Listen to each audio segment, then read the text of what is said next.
class. Today we are reading an excerpt from a Sand County Almanac written by Aldo Leopold, and this was published in 1949. This was a little bit after it was published a little bit after he passed away.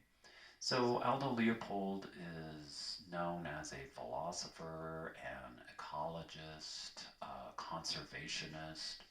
He was also a forester, and he attended Yale to study forestry. And his first job out of grad school in 1909 was as a forest assistant in the Southwest, namely in Arizona and New Mexico. And it was here that he began to pay heed to ways in which we had an impact on the environment, specifically in terms of big game hunting and its effect on the environment. So this led to thinking of the landscape as a living organism for Leopold, and recalling that in his youth he had the notion that the absence of wolves led to a hunter's paradise.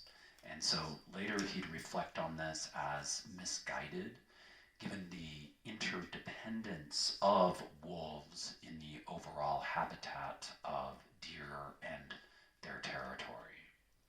And so in 1924, he got a job in Wisconsin and later became a professor of game management at the University of Wisconsin. And in 1936, he purchased land in Sand County, Wisconsin. And so there's not really a Sand County. This is a name Aldo Leopold gives it to this place that had sandy soils in Wisconsin, in Baraboo. And so in Baraboo, Wisconsin, which is basically south Wisconsin, south central. And so obviously this is where he wrote a Sand County Almanac, all while settling his large family on 80 acres of land to live and farm there.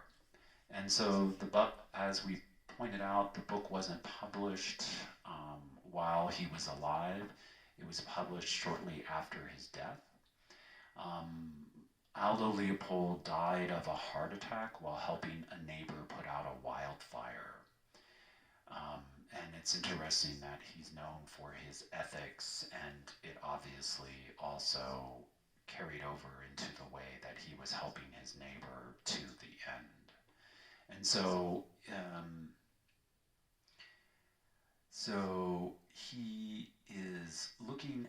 we're looking at the last concluding chapter from Sand County Almanac.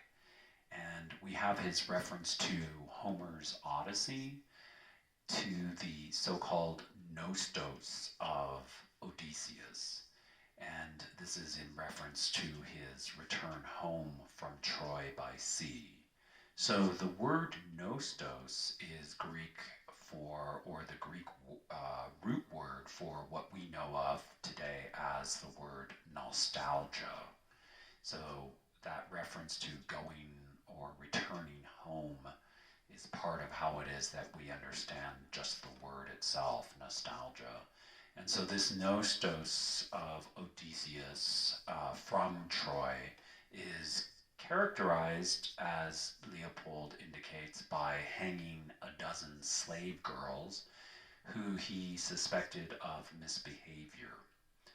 And that is, Odysseus suspected of misbehavior. And so the flagrant disregard for the lives of the young women serves as a metaphor in the way in which we think of property as disposable, and likewise how it is that we view the environment as property, an object, as only having instrumental value,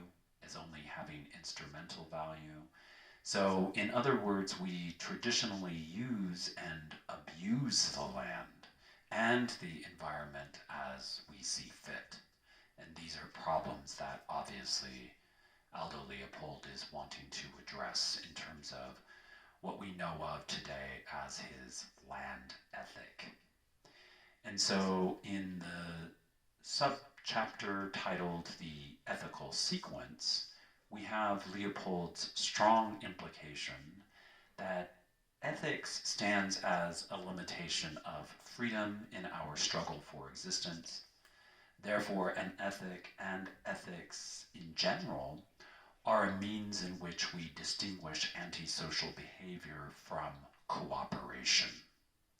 And so egoistic antisocial behavior is a way in which we are stepping away from and moving into ethics to become elements of what we know of as cooperation or reciprocity or a way in which we are working together.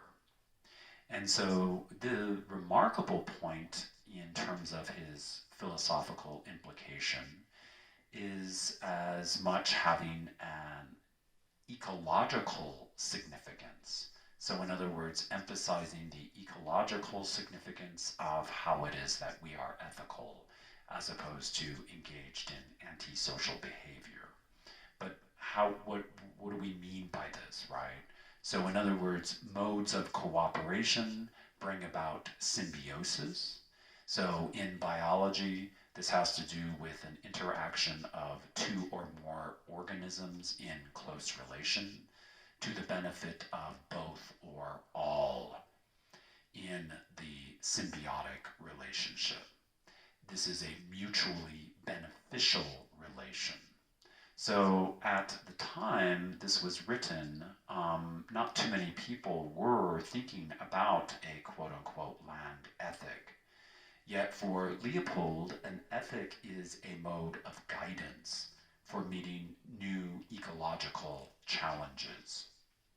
And so also for Leopold, one thing is clear: ethics involves individuals in a relationship. Hence the subchapter, the community concept.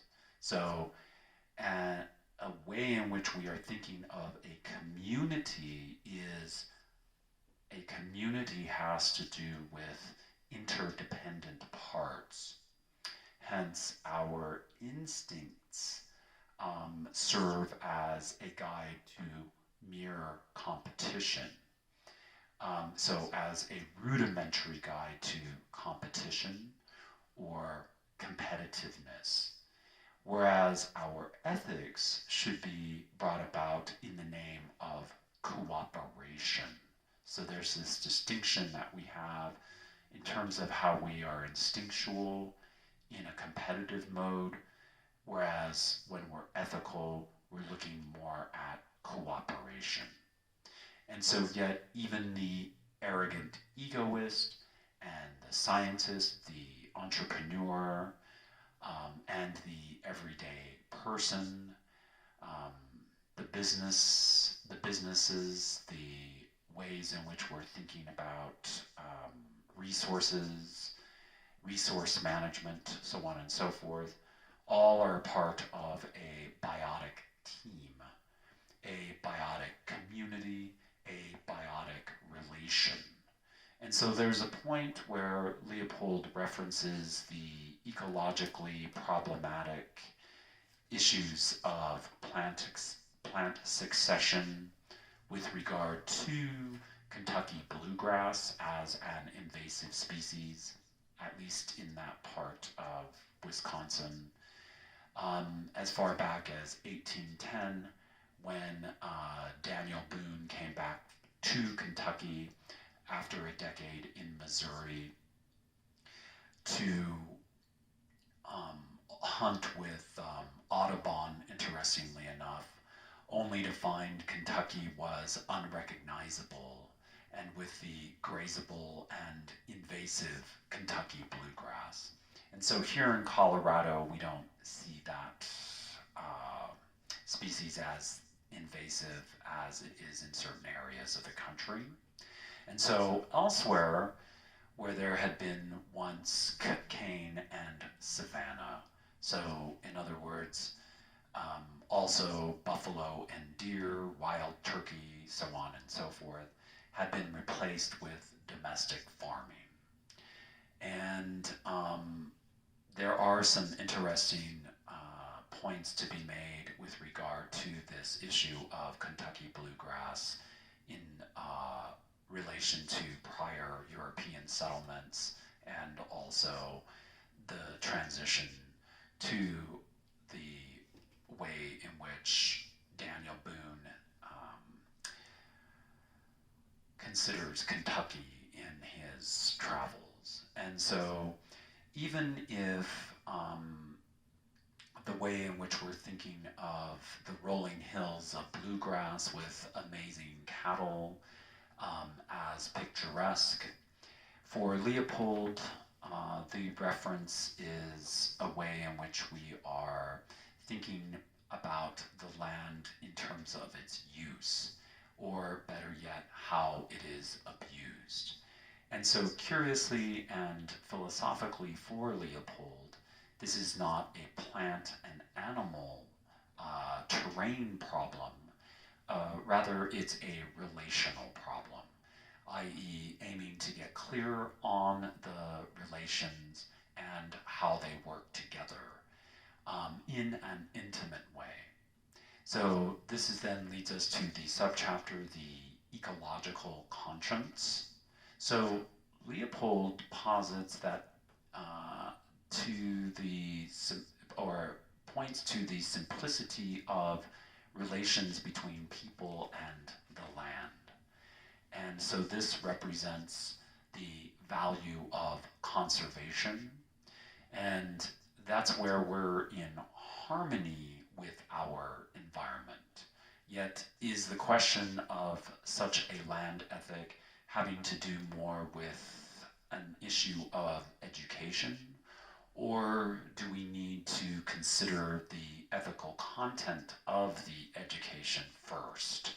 So in other words, it's one thing to be educated, but we need to look closer into how it is that we're understanding what we're getting educated about, especially with regard to the land.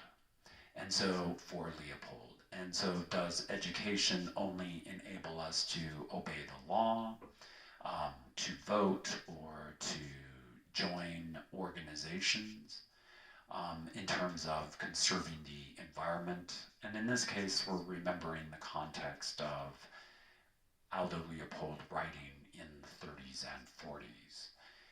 In terms of conserving the environment, or his interest in working on conservation for the environment.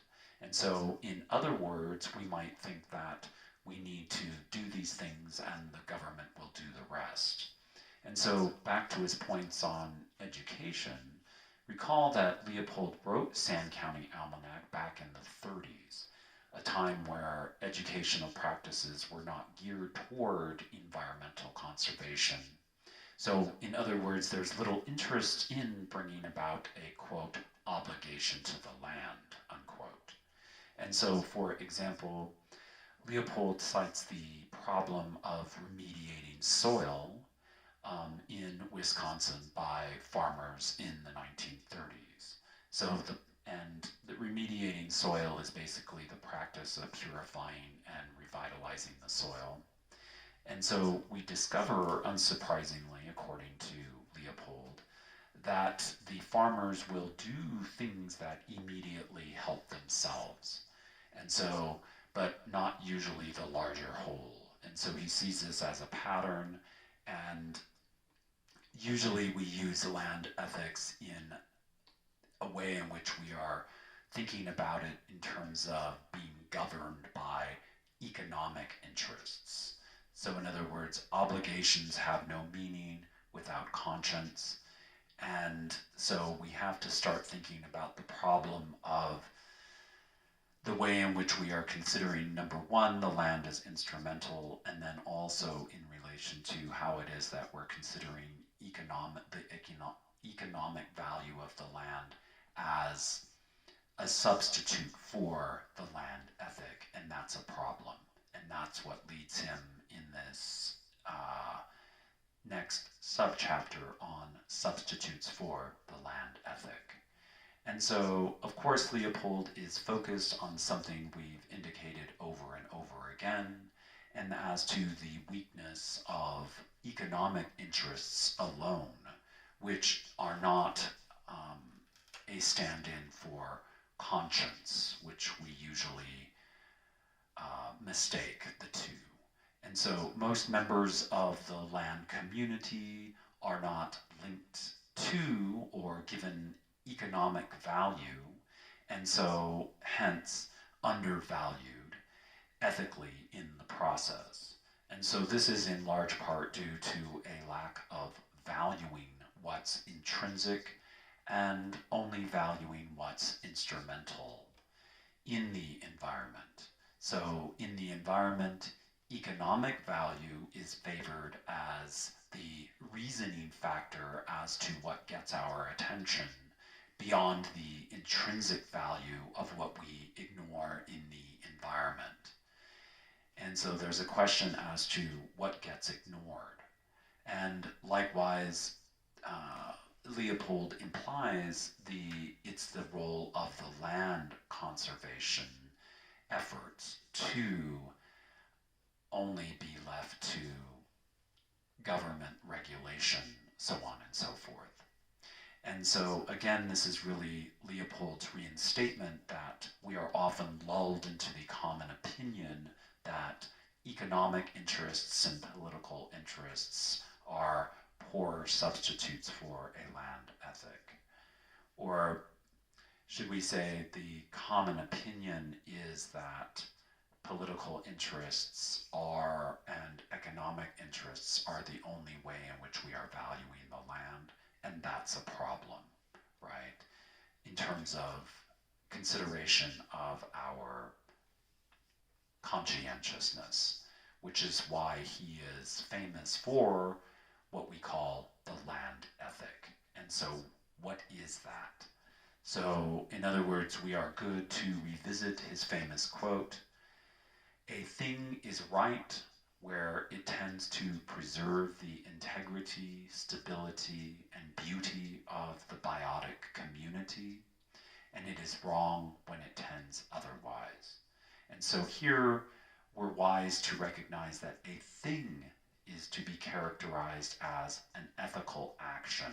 So in other words, an ethical action is right, or we are right when we are ethical, when we tend to preserve the integrity, stability, and beauty of the biotic community. And so a thing is characterized here as an ethical action and an ethical practice, whereby our sense of the ethical value for the environment would evolve to include the ways and practices with which we regard our relations in a community. And of course, with the land and the environment. This is to be held in tandem with our activities of living and working on the land. And I want you to notice here that it's not just a relation to the land, it's also a relation to our community with others. That also is part of how it is that we are ethical to the land, right? So we don't want to miss that point.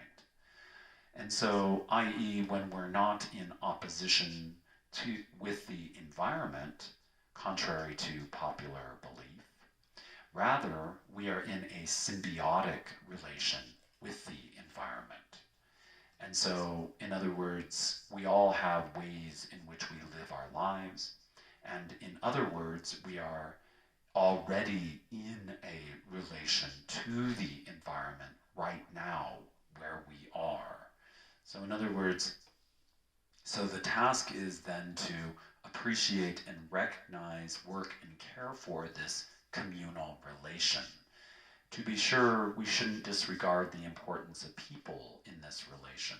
And so also to just emphasize there, The point is that when you are in your environment, wherever that may be, that is also a relation in nature that we don't often want to acknowledge. So even sitting in this room right now, I'm in a relation to nature to a certain degree.